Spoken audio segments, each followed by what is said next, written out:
Hello mga be, welcome to my YouTube channel. O ayan, nandito na po ako sa may airport.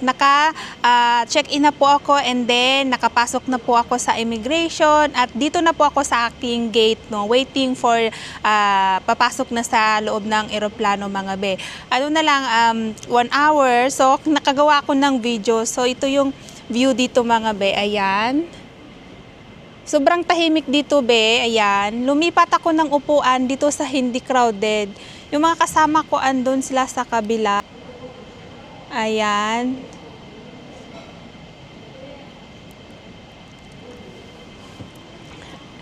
So mga be, share ko sa inyo ano ba yung kailangan or mga requirements kapag uuwi tayo or magbakasyon lang at babalik ulit dito sa Hong Kong. Pero bago ang lahat, kapag andito na tayo sa airport, so lagi natin i-check dyan sa my screen yung ating flight number at saka yung flight time. And dyan mga be, kapag Philippine Airlines yung sinakyan mo mga be, sa may letter F kayo mag-check-in. Pero bago yan, kapag alam nyong malaki yung bagahin nyo, magpakilo muna kayo ng baggage dito mga be. Para hindi po kayo ma-over baggage sa check-in. Dyan sa may box na yellow, dyan po ninyo ilagay ang inyong mga maleta or mga bagahe. At sa check-in naman mga beno is pwede kayong mag-check-in dito sa mga machine na ito, pero by this time nung andito ako mga beno is hindi po ito available. So ang ginawa ko ay nag-check-in na lang ako sa aking cellphone. So online check-in na lang yung ginawa ko. Pagkatapos yung mag-check-in, pumasok lang kayo at saka maglakad-lakad lang mga bebeno. Straight nyo yan hanggang sa makita nyo yung McDo.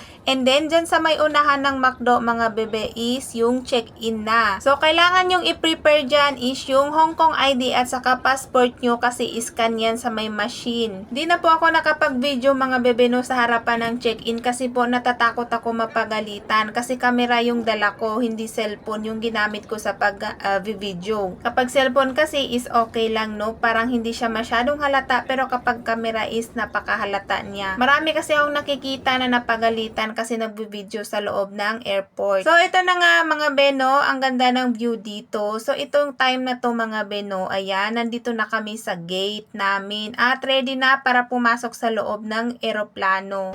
Pasok na kami sa airplane, mga be. So, grabe. This is it, pansit na talaga to. Excited! Excited!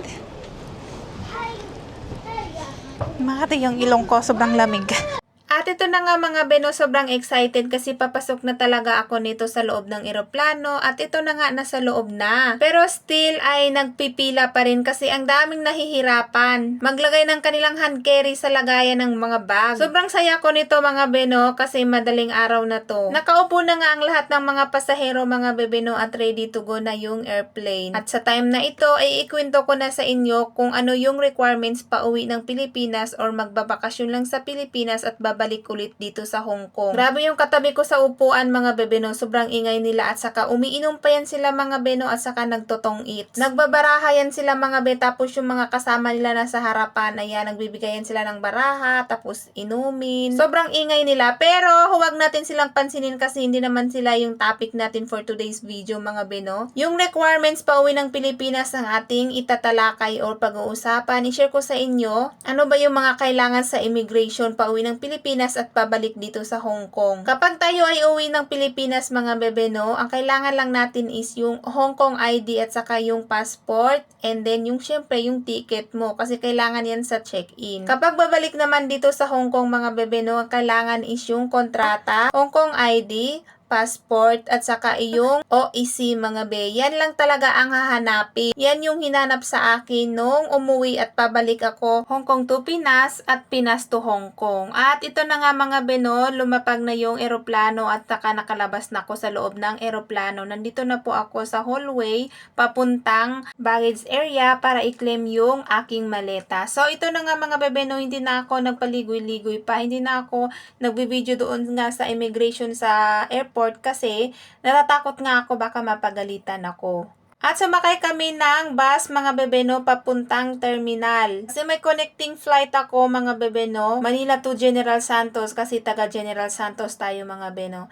So grabe ang ganda kapag madaling araw kang bumiyahe kasi walang traffic, hindi mainit. So grabe, super relaxing talaga. Feel na feel ko na talaga sa time na to mga bebe no. At sobrang saya ko kasi ayong naramdaman ko talaga na nasa Pinas na talaga ako. Yung atmosphere mga bebe no, init na parang may lamig. So, grabe. Hindi ko ma-explain yung saya ko dito. At kung gusto nyo magpapalit ng dollar to peso, mga beno, nandito lang po sa likod ng gate 1 ang palitan. Kung saang bansa man kayo nang galing, o pakicheck na lang po dyan yung palitan. Dito po ako nagpapalit, mga beno, kasi mahirap na kasi magpapalit kapag nakalabas ka na ng airport. And papasok na ulit ako, mga be, sa loob ng eroplano.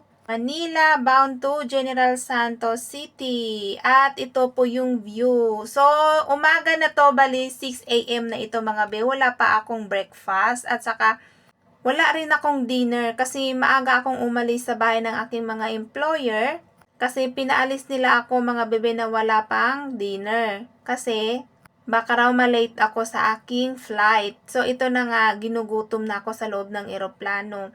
Iba pa naman dito mga bebe no, kasi walang pakain. So, sobrang saya ko sa time na ito mga bebe. Hindi ko ma-explain yung nararamdaman ko at alam nyo ba, hindi rin nila alam kung anong oras yung dating ko sa amin. So, hindi ako nagsabi na sunduin ako. Parang surprise. Parang surprise itong pag-uwi ko. Kasi nga, hindi ako nagpaalam o hindi ako nagsabi na sunduin nyo ako. So, walang pakialaman. Ganito lang naman talaga ako parati kapag uuwi ako sa amin. So, ayaw ko yung sinusundo ako sa airport. At kapag aalis naman ako mga bebe no is, ayaw ko rin na magpahatid sa airport. Kasi ayaw ko yung nagdadramahan, nagiiyakan. So, matagal kasi akong makaka-move on. Mahirap na mga bebe no. Kasi nga, grabe. Andito na nga ako ngayon sa Hong Kong mga bebe no, pero as in, hanggang ngayon, hindi pa rin ako makaka-get over sa aking homesick.